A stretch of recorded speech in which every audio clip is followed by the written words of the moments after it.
Hello! Hello! Whoa! Aradhna and Ashish and judges, we are all here, we are all excited. कुछ media वालों ने हमारे लिए प्यारे प्यारे सवाल ऑलरेडी पूछ लिए हैं और मुझे व्हाट्सएप पे फॉरवर्ड हो चुका है. पहला सवाल है नेहा के लिए.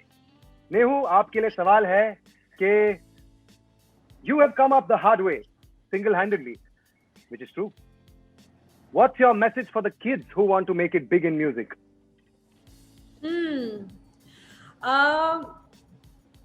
मुझे लगता है कि हार्ड वर्क इज एक्चुअली सबसे ज़्यादा इम्पोर्टेंट. आई थिंक जो दुनिया में सबसे ज़्यादा इम्पोर्टेंट चीज़ है वो है hard work. But obviously hard work आप तभी कर सकते हैं जब आप में टैलेंट हो. तो if you feel you are talented, आपके आसपास के लोग अगर आपको, I think people who love you, वो उनको हमेशा सच बताना चाहिए कि आप कितना अच्छा गाते हैं या नहीं गाते. तो मुझे लगता है अगर ज़्यादा करके लोग आपको अच्छा बोलते हैं दैट यू गुड, तो फिर आपको कॉन्फिडेंस आ जाना चाहिए कि okay I can do this.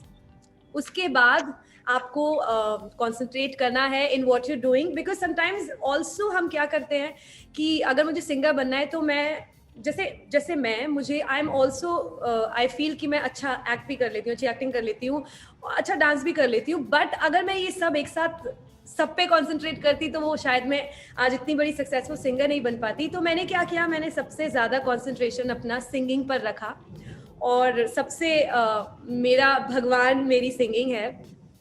तो उस पर कॉन्सेंट्रेट किया और फिर मैंने बहुत हार्ड वर्क किया. और ऑफ कोर्स लक भी बहुत मैटर करता है. आपको ब्लेसिंग्स लेनी चाहिए सबसे. You have to be a nice human being who loves everyone, who appreciates everyone. तो बस ये सारी चीज़ें ध्यान रखकर यहाँ मैं हूँ और आप सब भी जो भी people who want to become someone like me, तो आप ये सब करो तो शायद आप बड़े बन जाओ. विजया तिवारी TOI ऑनलाइन से पूछ रही हैं मुझे, Aditya, you have been hosting shows for so long, how do you try to make it new every time? I am gonna keep it very short. I think मुझे लगता है कि समय के साथ साथ और एक्सपीरियंस के साथ साथ you only get better at what you do. आप और ज्यादा पॉलिश हो जाते हैं और अपने आप को एंजॉय करने लगते हैं. एंड मोस्ट इम्पोर्टेंटली मुझे ऐसा लगता है कि समय के साथ साथ मैंने दर्शकों तक जो असली मैं हूं वो लोगों तक पहुंचाया है. And that is the most important thing. क्योंकि कहीं ना कहीं जब भी कैमरा शुरू होता है, आप वो लाल बत्ती देखते हैं, आपको ऐसा लगता है कि you have to become somebody else, but you don't, you really don't.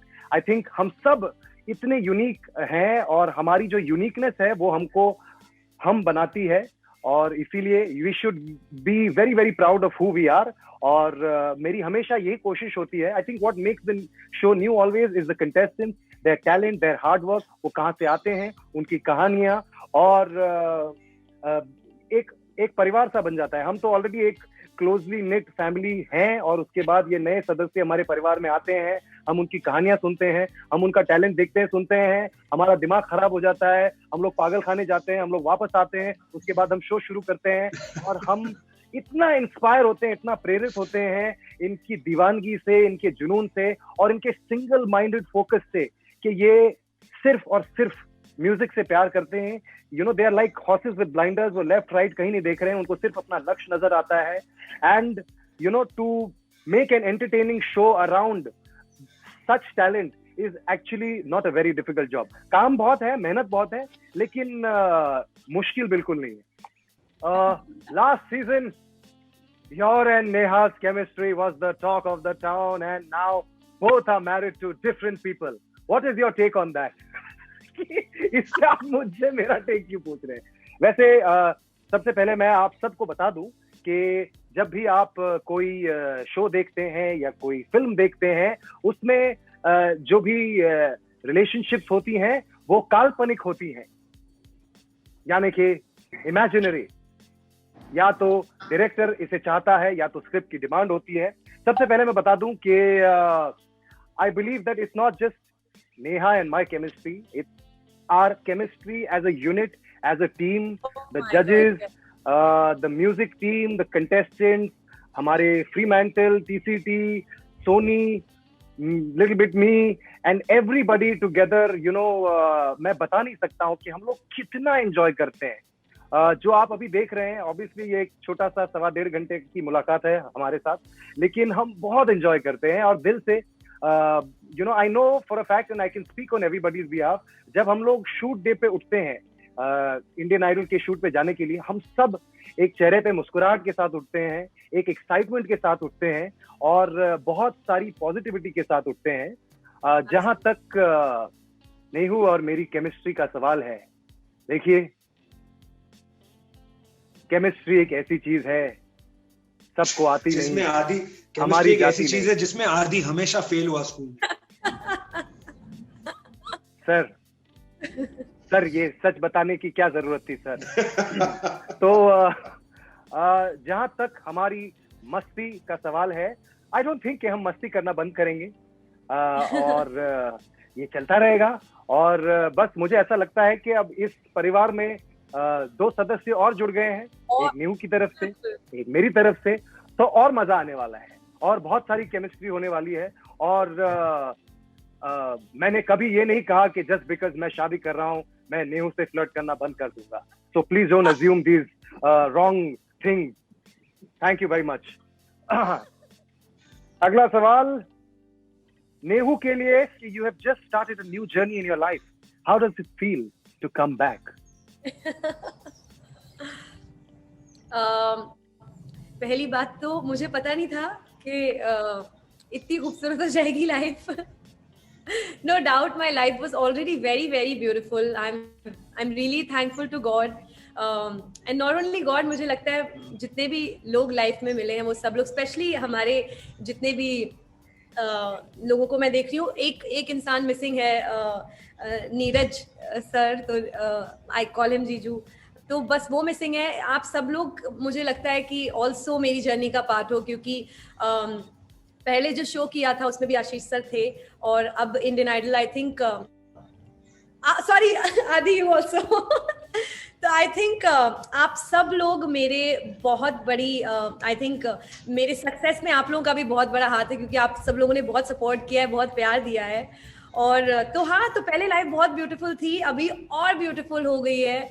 और आई थिंक लाइफ ब्यूटीफुल ज़्यादा इसलिए तब हो जाती है अगर आपका पार्टनर उतना ही सपोर्टिव और उतने प्यारे इंसान हो, जो कि रोहू हैं। He is a beautiful human being, so I am very very happy. Mata Rani, Waheguru ji हमेशा हमें साथ रखें और खुश रखें। Considering the pandemic, how are you ensuring safety and security of the participants and crew members? जो सबसे rigorous और populated फेज होता है हमारे शो का, इंडियन आइडल का, वो ऑडिशंस होते हैं। तो पूरी दुनिया की तरह मैं भी बहुत नर्वस था कि पता नहीं अभी क्या होगा, कैसे होगा, कोविड हो जाए नहीं हो जाए। But I must tell you that the team has done such a wonderful job with the safety and the precautions. और इतने सारे लोग होने के बावजूद everybody was given provided sanitizers थे, ग्लव्स थे, फेस शील्ड था, मास्क था। इनफैक्ट हमारा जो पूरा क्रू था और हमारे जजेस का, everybody's crew, they were all roaming around in PP kits. कभी कभी मुझे ऐसा लग रहा था कि हम लोग मार्स में हैं, क्योंकि सब एस्ट्रोनॉट की तरह लग रहे थे। लेकिन kudos to the entire team, and I think जो सबसे मुश्किल फेज था इस शो का, when it comes to safety of the contestants and the team, वो ऑलरेडी हम पार कर चुके हैं, और with flying colours, because everybody is safe and sound. So really really great job, thank you so much. कि आजकल सिंगर्स पूरी तैयारियां करके आते हैं अपना ऑडिशन देने, उन्हें हर बार सबकी एक्सपेक्टेशंस पर खड़ा उतरना पड़ता है। एक सिंगर के लिए हमेशा अपने आप को आउटडू करना कितना मुश्किल होता है? The thing is, ये सब आपको ये आउटडू करना, हर बार 100% परफॉर्मेंस देना, ये सारी बातें प्रैक्टिस रूम तक रहनी चाहिए। जब आप स्टेज पे आते हो ना, तो एज अ सिंगर आपको ये सारी बातें सोचनी भी नहीं चाहिए। You should just get out there and perform. आपका रिहर्सल, आपका प्रैक्टिस, आपकी रियाज इतनी तगड़ी होनी चाहिए कि जब आप स्टेज पे जाओ, nothing else matters, just you and that moment and that song and that note that you're singing, that's the only thing that matters. But ये एक कला है, एक प्रैक्टिस है जो हर सिंगर को ओवर टाइम डेवलप करनी होती है। एक नर्वसनेस को यूज करना, नॉट नर्वसनेस को हटाना नहीं, nervousness becomes part of your talent, मतलब वो आपकी आवाज में, आपकी परफॉर्मेंस में एनर्जी बन के बाहर निखर के आता है. So these are things that everybody learns, and specially मैंने देखा है इंडियन आइडल पे जिस लेवल पे सिंगर्स शुरू करते हैं और जिस लेवल पे सिंगर्स एंड करते हैं, in every season that we have done, चाहे वो सलमान अली हो, चाहे वो सनी हिंदुस्तानी हो, या चाहे जो आपके सामने अभी 4 सिंगर्स हमने पेश किए, जहां से वो शुरू करते हैं वो एक लेवल होता है, और जहां पे वो आके मतलब इंडियन आइडल बनते हैं वो एक ऐसा लेवल होता है where they are ready to take on the world, और we feel like that is our responsibility कि हम उनको उस स्टेज तक ले जाएं. You've all been judging since quite some time. How challenging is it to give feedback to the contestants without demotivating their spirit? So you see, you have to understand कि एक musician जो है, एक musician की तकलीफों को, उनके difficulties को, उनके होप्स को, उनके एस्पिरेशंस को समझता भी है और अपनाता भी है. तो जब हम किसी म्यूजिशियन को, किसी सिंगर को गाता हुआ सुनते हैं, तो गाते हुए सुनते हैं, we feel like we are part of one, एक फैब्रिक है म्यूजिक का जिसमें हम सब धागे हैं जुड़े हुए एक दूसरे के साथ में, एंड फॉर व्हाटएवर उसकी तकलीफें हमारी तकलीफें बन जाती. We feel responsible to not just मतलब कि कंपटीशन के हिसाब से देखना है कि इनको आगे जाने देना है या नहीं. We feel as musicians that हमारा काम ये है कि जितना प्यार वो म्यूजिक के लिए लेकर आए उससे दुगना लेकर जाएं. Whether he's going ahead or she's going ahead in the competition, or whether they're going home, they should feel like music is all about love and encouragement and positivity, or we are there for them. So it's quite, I mean I don't believe कोई भी Indian Idol के stage से demotivate होके जाता है. I feel like everyone takes something from that stage. Absolutely. Also, like I completely agree with Vishu. Also, मुझे लगता है कि like me personally, I have also been a part of Indian Idol as a contestant, तो मैं एक ये जो जहाँ पे हम बैठते हैं, जो इस पैनल के उस साइड भी और इस साइड भी, दोनों चीजें मैंने एक्सपीरियंस की हैं, तो मैं समझती हूँ बड़े अच्छे से इमोशन कंटेस्टेंट्स के, और आई मेक श्योर कि जैसा मैं वहाँ पे फील करती थी डरा हुआ सा, वैसा वो लोग डरा हुआ सा फील ना करें. That's something I make sure कि वैसा ना हो. बाकी हमारे जो 2 बड़े ही कमाल के HR, सुप्रीमली टैलेंटेड और बहुत ज्यादा एक्सपीरियंस्ड हैं, हालांकि एज उतनी ज्यादा नहीं है उनकी बट एक्सपीरियंस बहुत है. मेरे लिए थैंक यू. दुबई में क्या हुआ था? Supremely talented. अब मैं दुबई में क्या हुआ था ये गाना बनाने वाला हूँ, और वो रोहन के लिए बनाने वाला हूँ. Basically the thing is, जब आप देखते हैं ना टीवी पे, sorry I'm just still answering the same question, जब आप टीवी पे देखते हैं कि इतना मजा हो रहा है, इतनी मस्ती हो रही है, half of that is ताकि हम लोग contestants को थोड़ा सा at ease feel करा सकें, उनको स्ट्रेस ना हो, टेंशन ना हो. वो आदि को देखें और कहें कि यार यहाँ पे तो मतलब यहाँ पे कोई भी कुछ भी बोल सकता है, so let's have a good time, let's sing. Yeah, because हम लोग रिकॉर्डिंग स्टूडियो में भी सिंगर के साथ इसी तरह से कहीं ना कहीं इंटरेक्शन से ही वो म्यूजिक अच्छा बनता है. वो प्रेशर में कभी कभी बहुत अच्छा म्यूजिक भी बन जाता है, लेकिन कभी कभी सिंगर कहीं डिमोटिवेट नहीं होना चाहिए. एंड एक चीज जो कहीं ना कहीं प्रैक्टिकली जो रियलिटी शोज में पहले 10 साल पहले होता था या 12 साल पहले होता था, और आज जो हो रहा है, उसका फर्क बताना बहुत जरूरी है.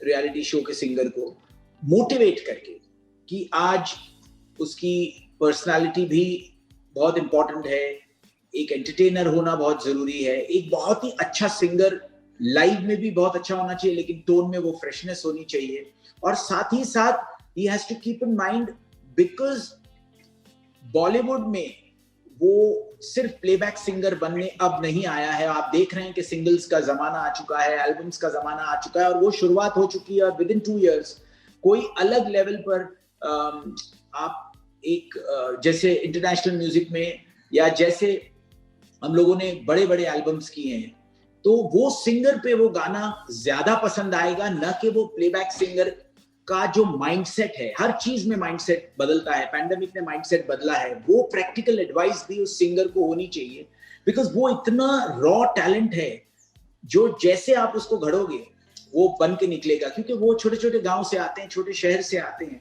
दे डोंट नो कि फिल्म इंडस्ट्री में ही म्यूजिक कैसे होगा, उन्होंने एक दुनिया बाहर से देखी है, लेकिन जब जमाना बदल रहा है तो आपको उन्हें ये गाइड करना बहुत जरूरी है, मोटिवेट करते हुए कि अब तुम्हारी सिंगिंग, तुम्हारा अपना गाना, तुम्हारा अपना म्यूजिक और तुम्हारी अपनी आवाज किसी को कॉपी ना करे, किसी के पॉइंट ऑफ व्यू से ना जाए, तुम अपनी एक पर्सनालिटी, अपना वॉइस प्रेजेंट करो, उस गाने को बिल्कुल अपने अंदाज में इस तरह से गाओ कि वो तुम्हारा अपना बनकर अगली बार जब तुम्हारे लिए लोग वो विजुअल देखे, बिकॉज आज के बाद सिर्फ गाने सुने नहीं जाएंगे, देखे भी जाएंगे।